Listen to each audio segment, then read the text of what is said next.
185장 찬송하십시다. 찬송가 185장입니다.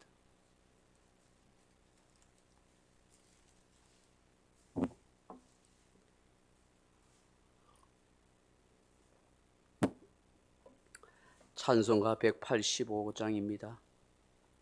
이 기쁜 소식을 온 세상 전하세. 큰 환난 고통을 당하는 자에게 주 믿는 성도들 더 전할 소식은 성령이 오셨네. 성령이 오셨네. 성령이 오셨네. 내 주님 보시신 성령이 오셨네. 이 기쁜 소식을 온 세상 전하세. 성령이 오셨네. 만왕의 왕께서 저 사로잡힌 자 다 구원하시고 잠자유 주셨네. 승리의 노래가 온 성에 들리니 성령이 오셨네.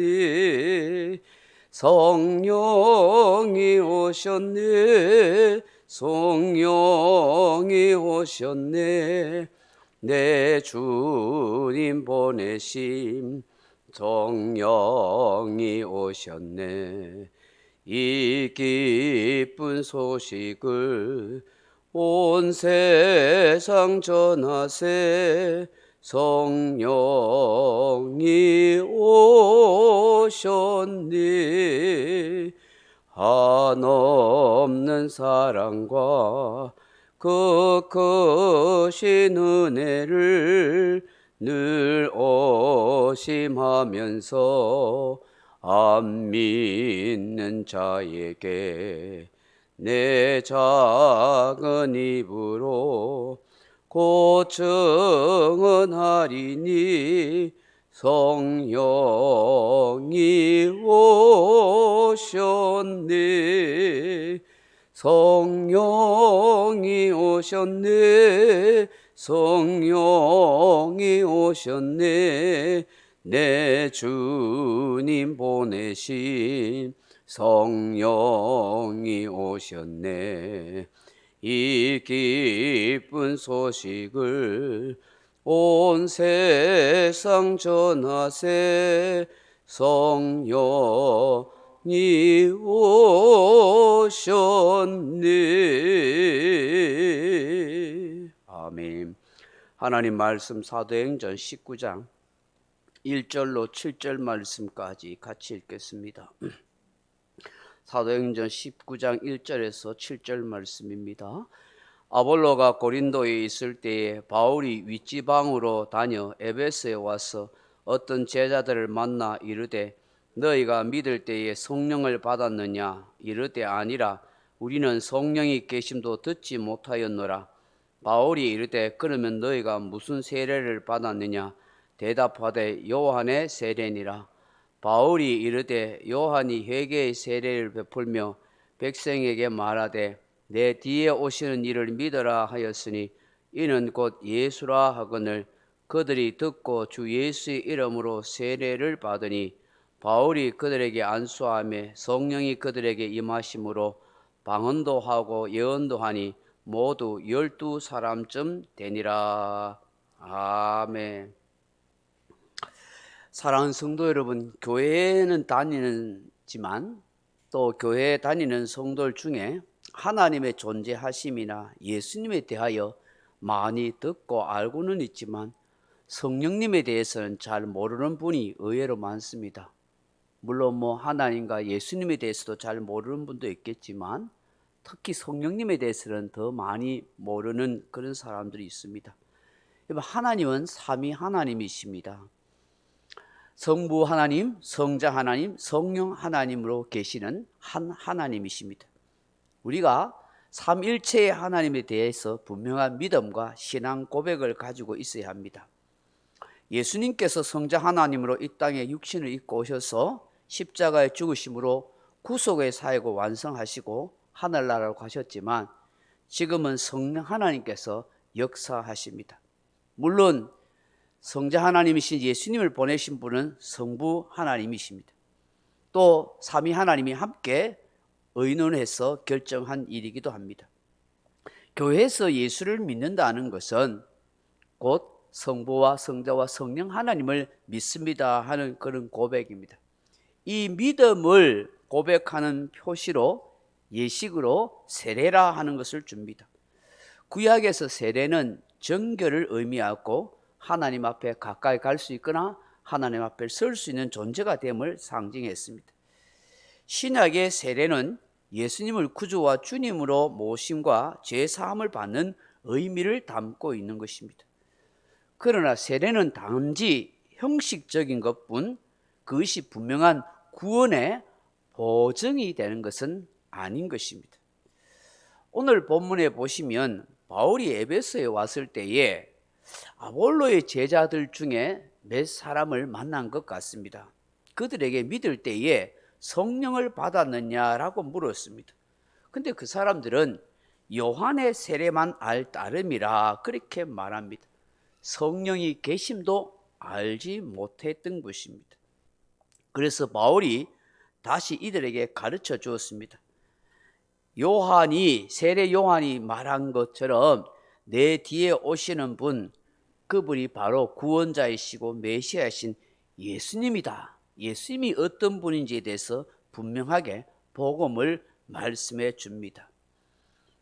그것을 들었던 이 요한의 세례만 아는 이 아볼로의 제자들이 이었고 예수 그리스도의 이름으로 세례를 받게 되었습니다. 이제 진짜로 예수 믿는 사람이 되었다 하는 것이죠. 그리고 이어서 바울이 그들에게 안수를 해 주었습니다. 그랬더니 어떤 현상이 일어났습니까?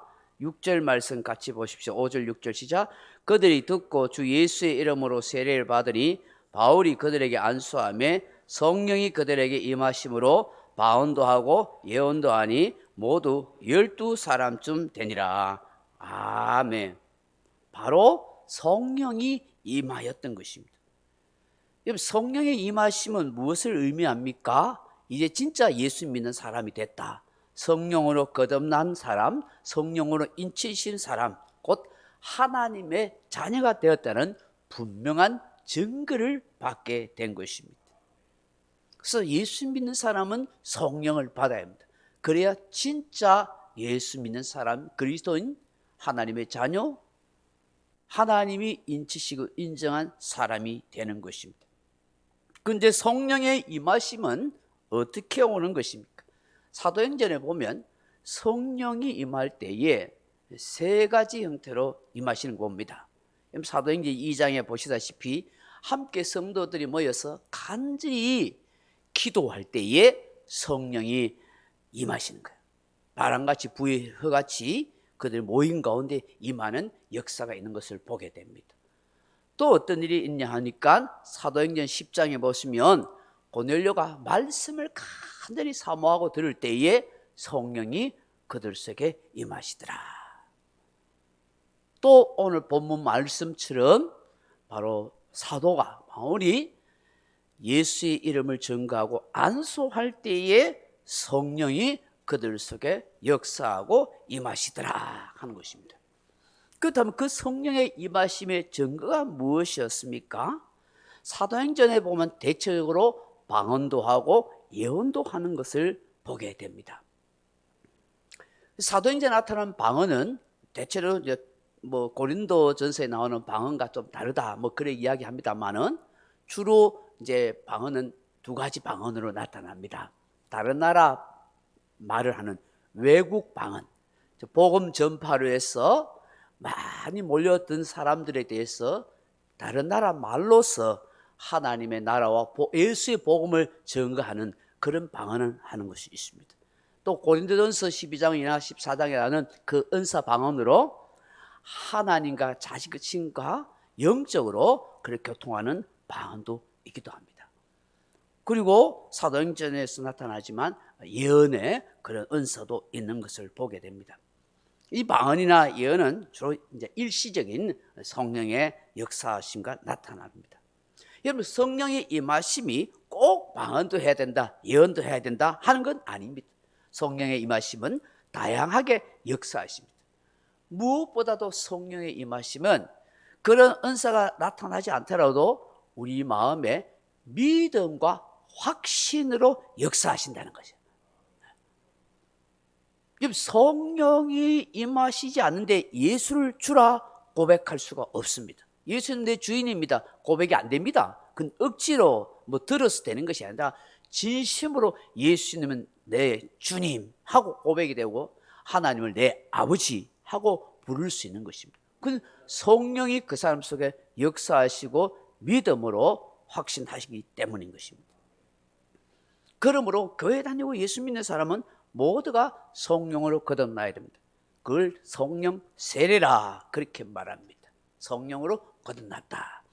여러분, 교회 다니면 6개월이나 1년 후에 주로 학습받고 1년 후에 보러 이제 당신은 우리 교회 교인입니다, 멤버입니다 하는 마음으로 그렇게 세례를 주지 않습니까? 그 세례를 줄 때 내가 이제 예수를 믿기를 고백합니다 하고 많은 사람들 앞에 또 삼위 하나님의 이름으로 그 사람에게 세례를 줍니다. 그건 자기의 믿음을 고백하는 것입니다. 근데 그 형식적으로 믿는 것을 이제 만 백성들에게 하나님 앞에 공포하는 것이죠. 근데 그 사람이 확실히 거듭났다라고 말할 수 있는 것은 아닌 것입니다. 그 마음속에 성령이 임하셔서 성령으로 거듭나게 하시고 성령 세례가 있어야 하는 것이죠. 그것은 성령님만이 아시고 자기 자신이 아는 것입니다. 정말 내가 주님에 대한 믿음의 고백이 확신에 차서 나타나는 것입니다. 간혹 보면은 성령 세례 받았는데 성령 세례 받았는데 당신 방언도 하지 못하고 예언도 하지 못하면 그 성령 세례 받은 거 아니다 라고 그렇게 말하는데 그건 신학적으로 잘못된 것입니다. 성령의 역사하심이 방언이나 예언이나 다양한 은사로 나타날 수 있지만 그런 은사가 나타나지 않아도 성령께서 그 마음속에 임하셔서 믿음을 주시고 확신을 주시기 때문입니다. 성령 세례는 단회적입니다.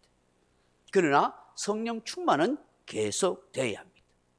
성령의 통치와 지배를 받는 생활을 해야 한다 하는 것입니다.